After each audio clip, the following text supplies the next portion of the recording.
Live from KSAT 12. The 6 o'clock news starts right now. And you have a little more than an hour left to cast your vote in today's primary runoff election. Polls close at 7. If you're in line by then, you will be able to vote. And this primary runoff election will determine who's on the ballot come November 5th. Several races will finally be decided tonight, but some are a little more high profile than others. Yeah, let's go right to the graphics. In District 23, two-term incumbent Representative Tony Gonzalez going head-to-head with newcomer Brandon Herrera. Gonzalez has faced backlash in his own party, being censured by Republicans last year for splitting votes outside the Republican Party, yet he's been endorsed by Governor Greg Abbott. And now he's trying to fend off Herrera, who got about 25% of the vote back in March, but is gaining popularity among some on the far right. And our Courtney Friedman is following this race for us tonight. She joins us live from the Bexar County Elections Office. Courtney, what is at stake in this race? Myra, there's a whole lot at stake. Basically, the entire direction of a massive district here in Texas. District 23 spans 29 counties from here in San Antonio to El Paso, about 2/3 of the Texas-Mexico border. There's been a contentious ad campaign back and forth. I'm sure y'all have seen it on TV. But both candidates in separate interviews with KSAT over the past couple months say they could not be more different. Let's start with Tony Gonzalez, the incumbent. He has been in office for about 3 years. He retired after 20 years in the military, going straight to this office. Much of his focus has been on the border, including physical security, increasing border personnel, and keeping fentanyl out of the United States. While he has support from Governor Abbott and other longer-standing Republicans, he's come under fire from the far right, who says he's been too soft on things like gun rights. The Second Amendment, exactly what his competitor, Brandon Herrera, spends most of his time talking about. He's not the guy with the political background. He's a YouTube and social media star with a huge following, talking often about his gun rights activism. He's aligned himself with right-wing politicians like Chip Roy and Matt Gaetz, taking a similar stance on border issues.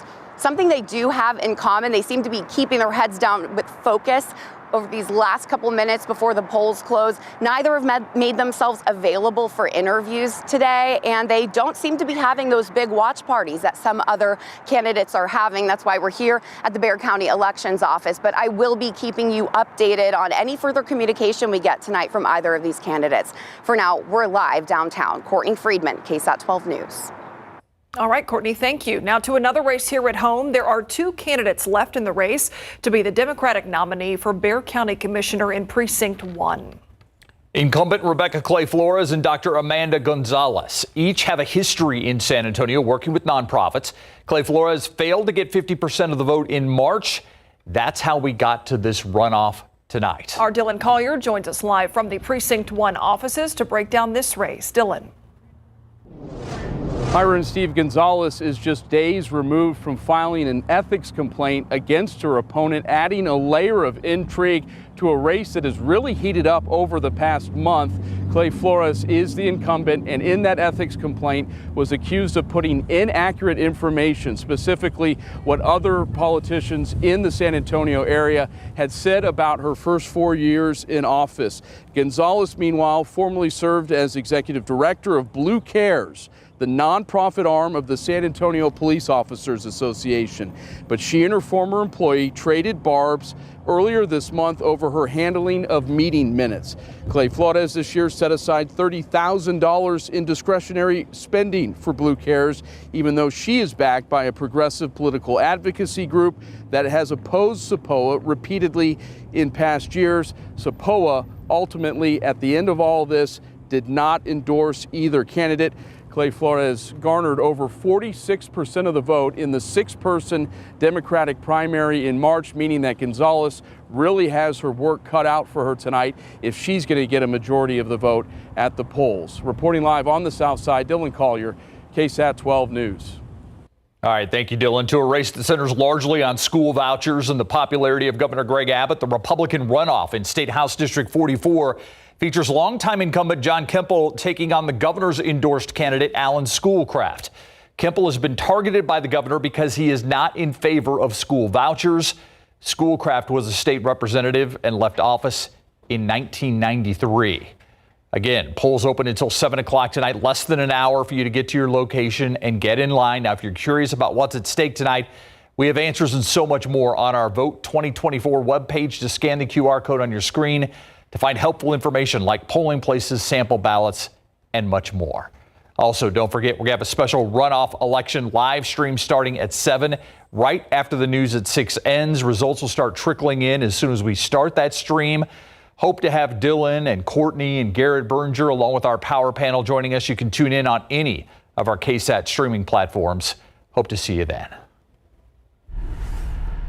And two other news we're covering today. 8 months ago, 53-year-old Raymond Zamora fighting for his life in the hospital after he was attacked by this dog, a cane corso.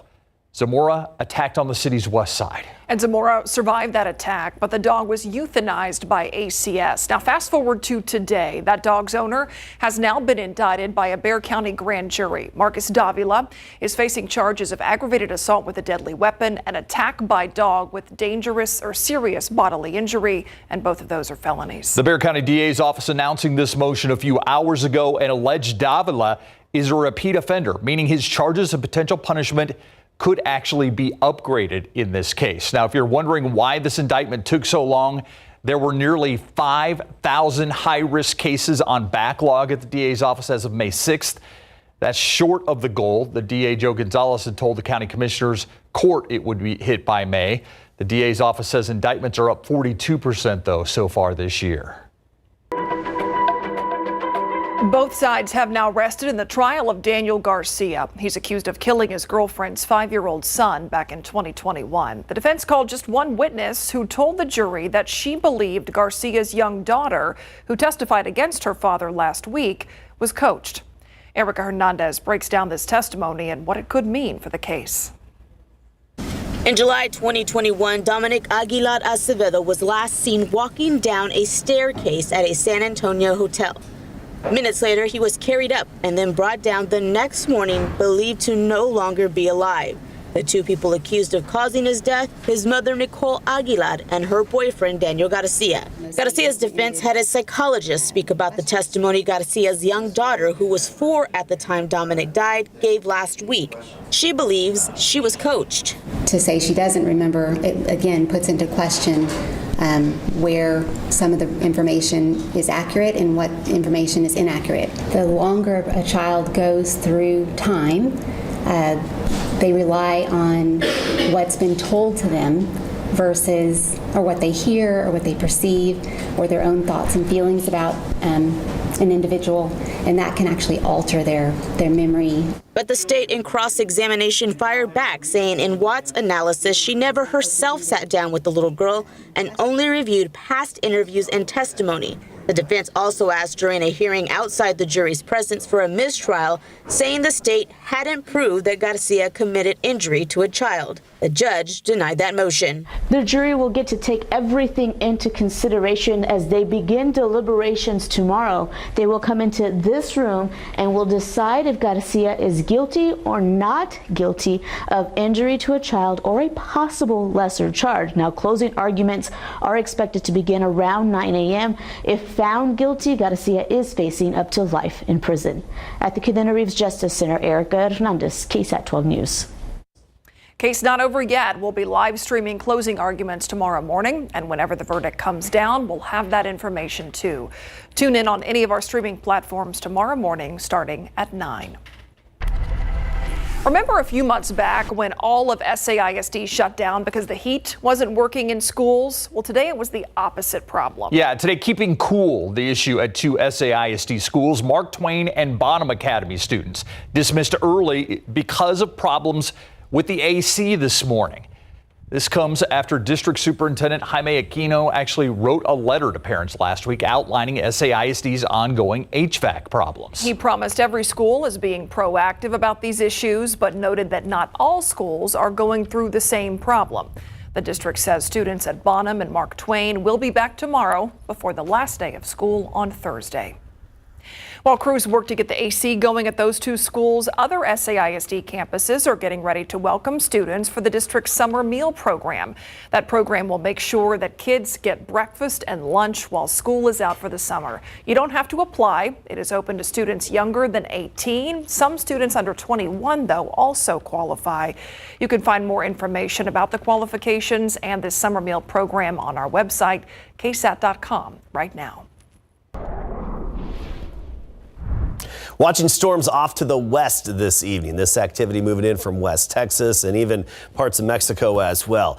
I do want to point out we have this big cluster of thunderstorms just west of Del Rio and Eagle Pass. This activity, should it sustain itself, would likely dive south of San Antonio, hit Cotulla area. And then what we're watching that could potentially make it to San Antonio is this thunderstorm right here that's moving into northern Valverde County at the moment. Right now, we're getting the high blow-off clouds from those thunderstorms moving over.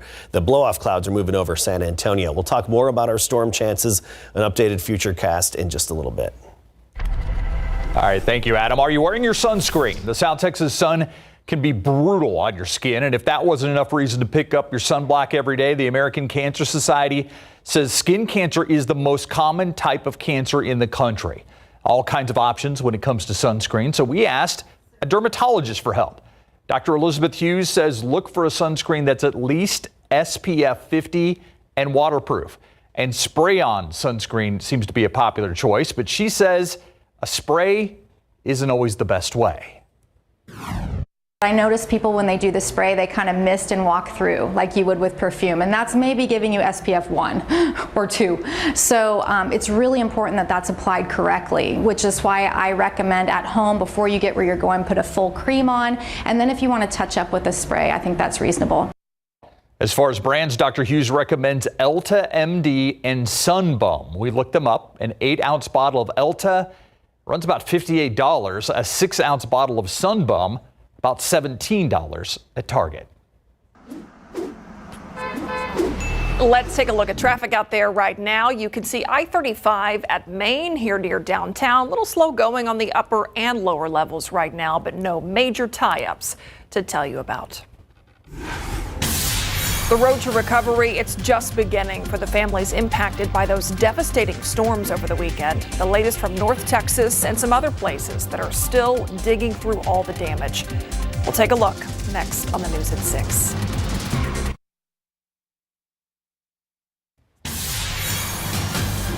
Have you seen those pictures out of North Texas, Oklahoma, Arkansas? Dozens of tornadoes tore through those states, killing 22 people. That same storm system dumped some heavy rain on the East Coast on Memorial Day. ABC's Christiana Cordero details the damage and what comes next. Today, people across the heartland are picking up the pieces after a tornado outbreak left communities shattered. All you want to do is just wish that it was over. The Bolden family was driving down a Texas highway when they got the tornado warning. We got out and went in the store, and 5 minutes later, the power went out. And when the power went out, I ran to the bathroom and hid under the sink in the bathroom. I was scared for my life. I never experienced that before.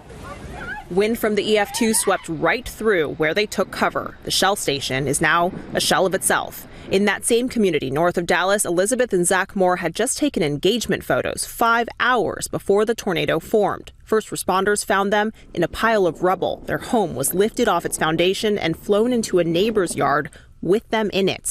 And here and there, I think about it. I'm like, how in the world am I alive? Storms traveled to the East Coast Monday, hitting and delaying operations at major airports. The 4-hour trip ended up becoming a 13-hour trip. Some of the worst delays affected passengers in New York, Atlanta, and Florida airports. And flights out of Chicago O'Hare came to a halt when an engine caught fire on a United Airlines flight as it prepared for takeoff. And we've got a fire on the airport, so all aircraft on this frequency, just hold position, please. All 148 passengers got off the plane safely with no reported injuries. And passengers flying on a Spirit Airlines flight from Jamaica to Fort Lauderdale were told to prepare for a possible water landing after a suspected mechanical issue. The plane ended up landing at the airport and everyone disembarked safely. Christiane Cordero, ABC News, Washington.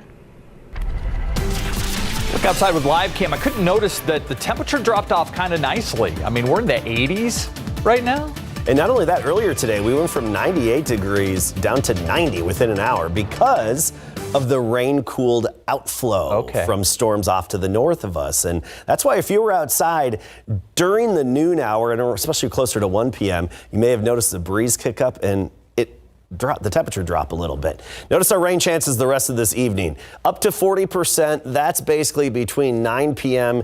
and midnight. It's not a guarantee for everybody. It's not a slam dunk situation. I think for the most part, we're going to get the remnants or leftovers of storms off to the west of us. You look at the action so far today.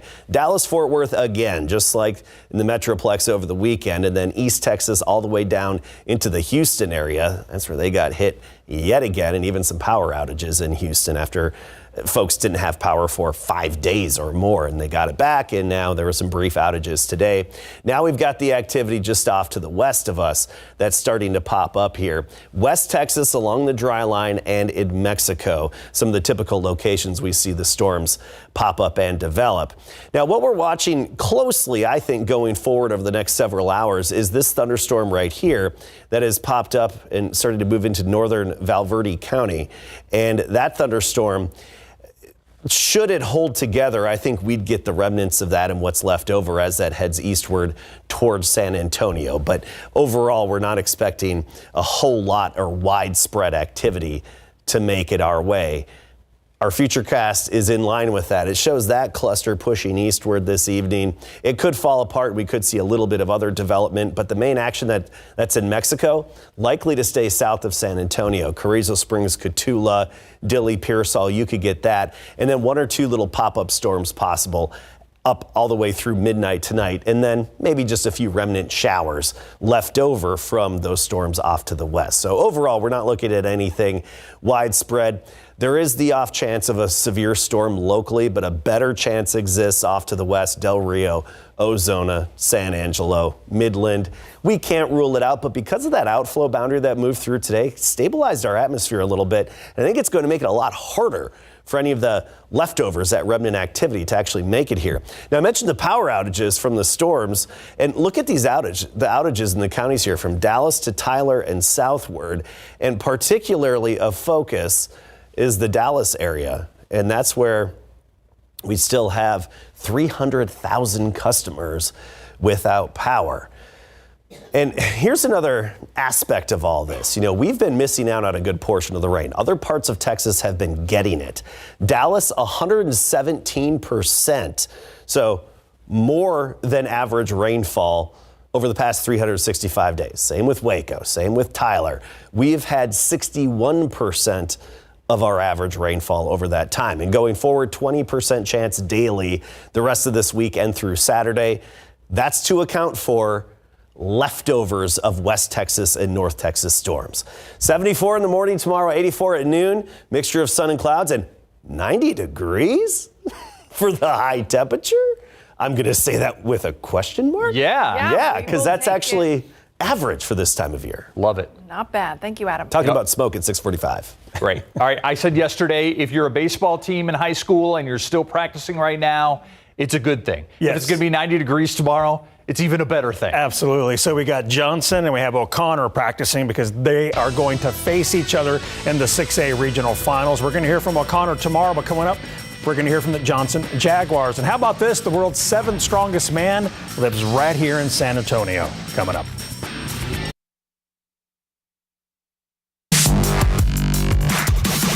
The Johnson Jaguars baseball team are back in the UIL Class 6A regional final for the second straight season. The Jags will next face the O'Connor Panthers, with the winner advancing to state. In the regional semis, the Jaguars swept La Jolla 2-0, winning 7-4 and 10-0. Both games were on the road, so playing here in town is a good thing for the Jags, and we will hear from them tonight on the Night Beat. At the NAIA Softball World Series, Our Lady of the Lake beat Science and Arts out of Oklahoma 4-3 in 8 innings. AJ Flores hit a solo homer for for a walk-off victory. We'll have that video for you tonight on The Night Beat. The 7th strongest man in the entire world is from San Antonio. Meet Austin Andrade, who just earned the title as the 7th strongest man earlier this month. And his goal is to be the best of the best someday. So we sent our Nick Mantis out to Heavy Metal Fitness to learn more about this mammoth of muscle. On the balance, let's go. Get it up in the rack. Got it. Drive, drive, drive. Now, nice. Ooh, attaboy. Dude, hell yeah. I think you might be the first person to press that. Yeah. That's awesome. What's it like having the title as the world's strongest Latino? I don't even know how to put it into words. I feel kind of a responsibility to, represent my culture and represent all Latinos across the world. It's good knowing that I'm the strongest of them all, so if there's someone to represent them, it's going to be me. Wait a minute. How did we get here? Let's go back. Austin Andrade grew up not knowing a lot about being a competitive strongman. He played traditional sports like football and wrestling at Adams State University. When he came back to Texas, he still had that competitive edge and was interested in lifting heavy and heavy metal fitness. I actually walked in and I met Tim Ingram here at the door, the owner of Heavy Metal, and he welcomed me open arms and he said, let's live, let's have some fun. And, I started noticing everyone around here was doing some kind of show, and I was like, well, I need to get a part of this. So I hopped into one of those shows and I'm winning it. And then the next one, and I'm winning it, and everything kind of snowballed effect into, maybe this is more than just a hobby. Austin's dedication led him to winning the world's strongest Latino competition in Portugal last summer, and then he placed 7th in the world earlier this month. But could he and his training partner, Nick Guardione, train me to be a strongman?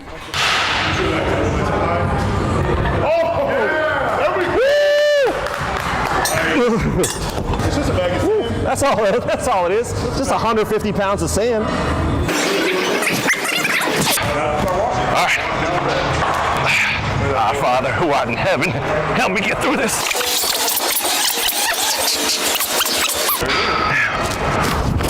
Whew. Thank you guys. All right, I'm gonna go pass out. That was great. I'll tell you what, Nick has the title as the strongest man in the sports department, that's for sure. Is that what it is? Yeah, KSAT 12 Sports, yeah. I don't know, Mendez may give him a run. Let's make it happen. Everybody laughs when Let's make it happen. May give him a run. Mark, I got your back, Mark, okay? We are talking today's runoff races with our power panel up next. All right, time for our KSAT Q&A, and it's election day, so of course we're going to talk elections. And we have our power panel from our live stream, which we're going to start at 7 o'clock tonight. Want to thank Kevin Wolf for being here, Molly Cox, DeMonte Alexander. We're going to be leaning on you guys during the results tonight, but obviously the big race off the top, Tony Gonzalez against Brandon Herrera. Neither one of them are having a viewing party tonight. Neither one of them are going to be talking publicly tonight, we've been told. Anything to read into that, Kevin? Yeah, both of them are scared. I mean, this is so close, and there's just some of it is unprecedented in the way it's been run. Nobody knows how to call this, including the candidates themselves. So, yeah, it's turtling up is what I call it. Yeah, going into the shell. I like it. I like it. Turtling up. Did you make that up right now? I did, sorry. I like that. Kevinisms. All right, okay. I mean, have you ever heard of a candidate not having? I mean, Tony did this.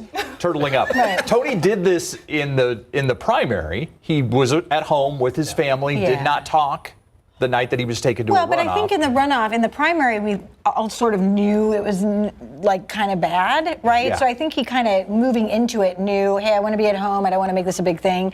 In the runoff, the fact that they're both not, it just makes me go,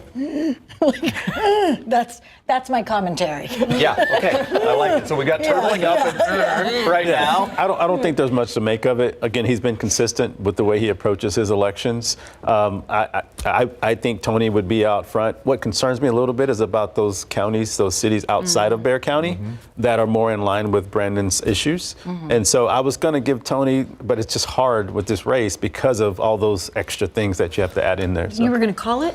Well, I was obviously going to give Tony the edge. I was going to call it. Okay, all right, that's what I'm saying. But I gave myself pause because I started doing more research about his entire district that goes from the border all the way out to El Paso.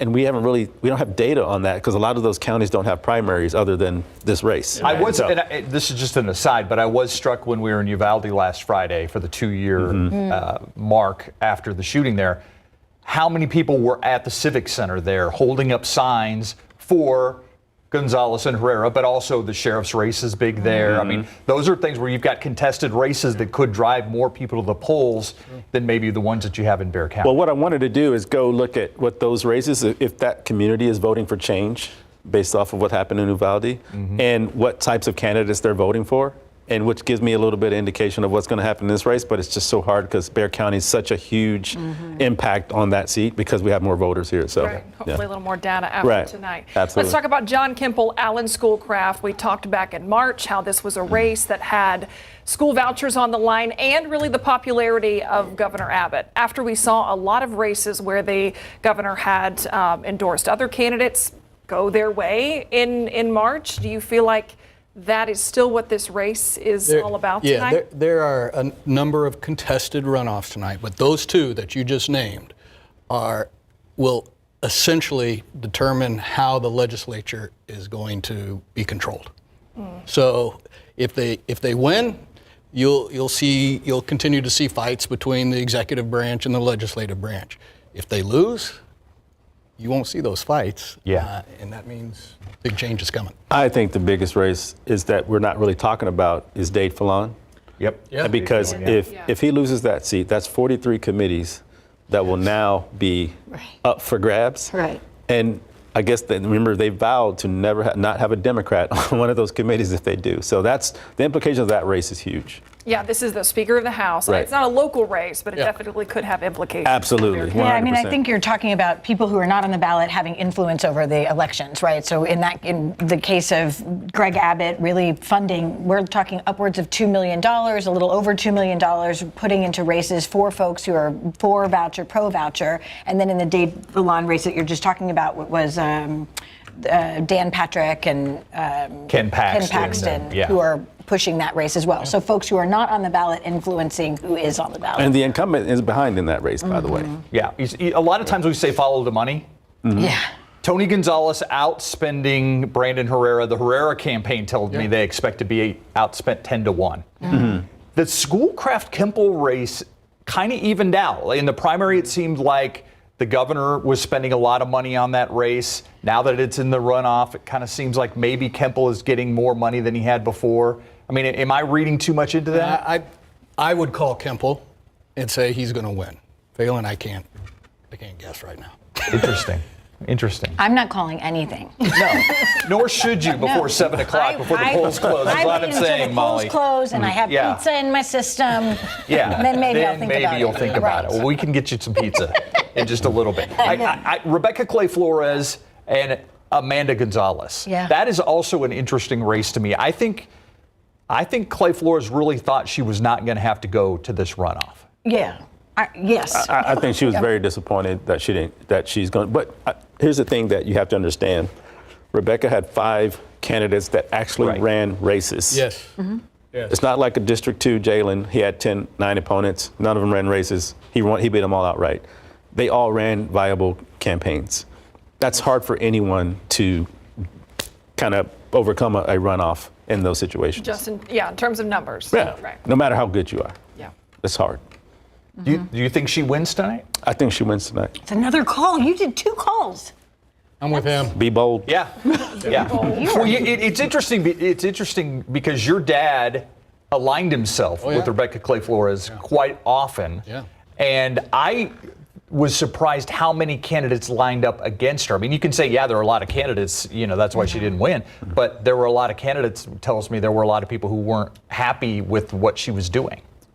Yeah, I think this is an anti-incumbent race, right? This was 5 people against you, people voting against, right? Even though she came out sort of on top-ish, you've still got an anti-incumbent sort of feeling in that space. So I think that's what we're looking at. It feels like a lot of races are that way. Yeah. Democrat or Republican, there was just an anti-incumbent. Yeah, not an excitement. Like there's no hey, I can't wait to go vote for this person. It's mostly anti, which is never bared out as something that people get excited about in elections, which is why we're seeing lower turnout. We're seeing, we're just across the board, it's not doing well. Well, we're just seeing seeing political fratricide, if you will, from both sides. What did you just say? Right? I mean, Everything on a T-shirt. I know. Well, I mean, it's yes, you have the Democrats versus Republicans, right? But today you're having your own party eat itself. Yeah. We're ripping apart from the seams, and that's something that's unprecedented for us.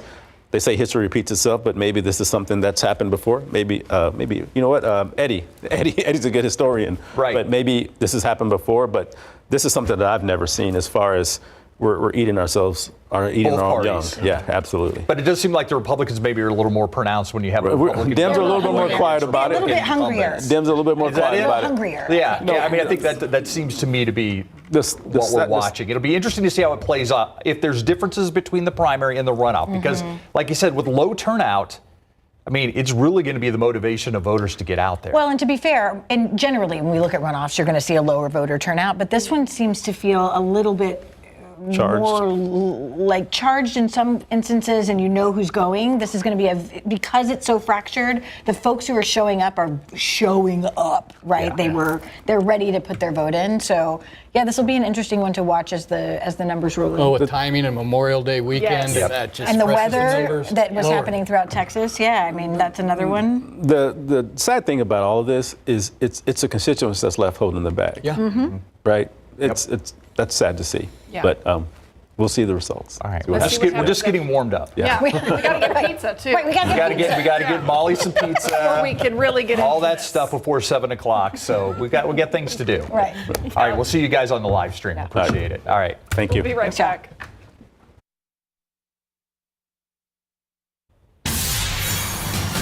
Closing arguments underway in the historic criminal trial against former President Donald Trump. Both the prosecution and the defense getting their chance to address jurors before the case is in the jury's hands. ABC's Rena Roy has the latest from outside the courthouse in Lower Manhattan.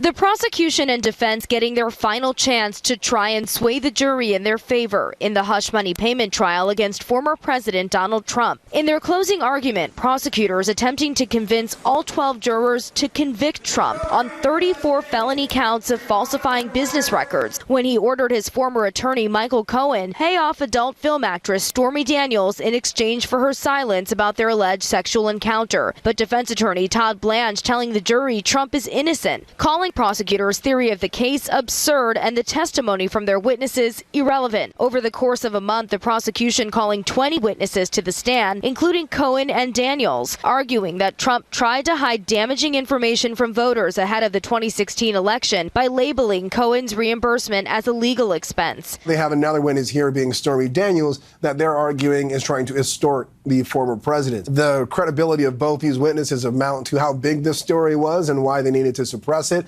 and also the mechanics of how they did that. So attacking these two witnesses, I think, are beneficial for the defense. The defense calling Cohen the human embodiment of reasonable doubt, even calling him the gloat or the greatest liar of all time. They also tried to distance Trump from those invoices and vouchers at the heart of the case and insisted Trump was too busy to look at the checks he was signing. Blanche even going as far to say you cannot send someone to prison based upon the words of Michael Cohen. Prosecutors saying the defense focused on Cohen as a deflection, adding that Trump chose Cohen as his fixer, saying he got the jobs the defendant wanted to keep quiet. Jurors laser focused during closing arguments, at some point some even nodding their heads as Blanche spoke. Trump denying that sexual encounter with Daniels and pleading not guilty. This is a dark day in America. We have a rigged court case that should have never been brought. And Trump had more support today in court from his family, including from his children, Eric, Donald Trump Jr., and his daughter, Tiffany.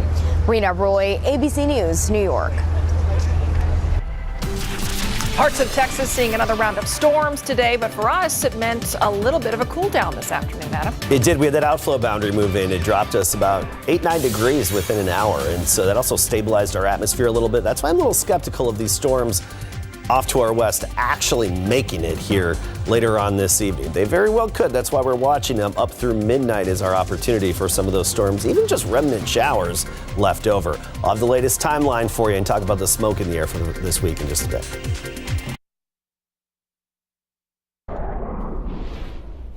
All right, watching to see if these storms, Adam, will actually make it into San Antonio tonight. Yeah, because last night they did not. No, and we do have a little different setup this evening and tonight, but what threw a wrench in the situation was that outflow boundary that moved through earlier this afternoon, closer to 1 p.m.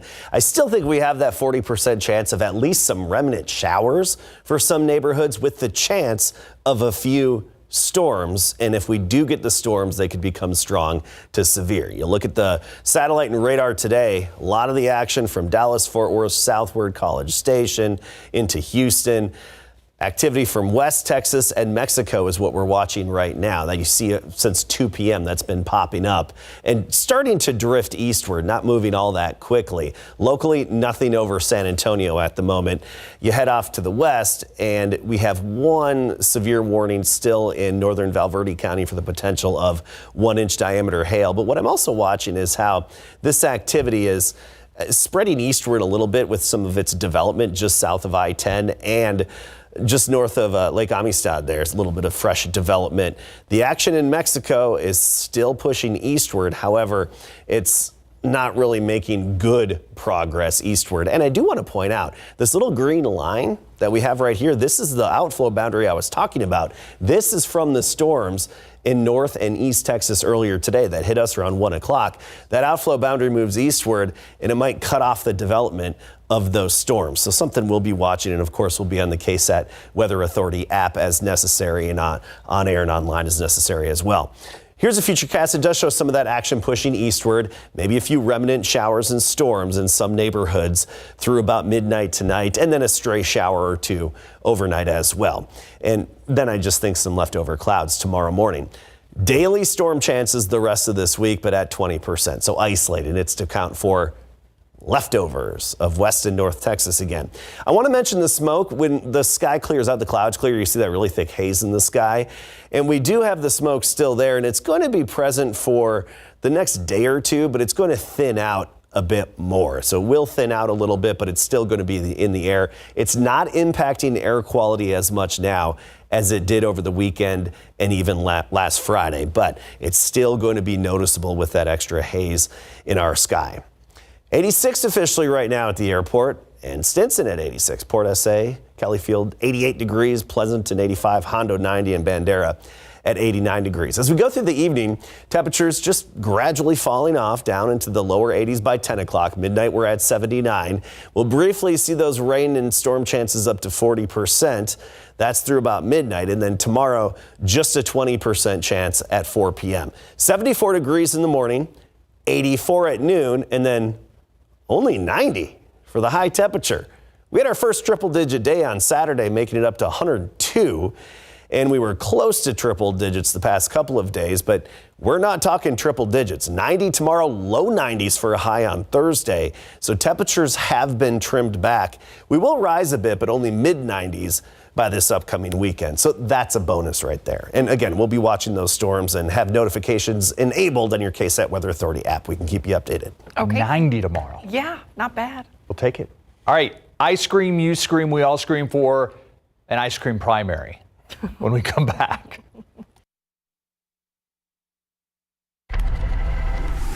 To the buzz now, and a different kind of election day for these kids in Nevada. They weren't voting for any political races. They were voting on their favorite ice cream flavor. The city of Henderson giving kids a chance to participate in voting in an election year. The contest to pick the overall favorite started with 8 different ice cream flavors, was narrowed down to 4 earlier this year: cookies and cream, vanilla, chocolate, and dare I say the dark horse, bubble gum? I don't know. The top 2 flavors will move on to the general election in November. What would you vote for? I would vote for cookie dough.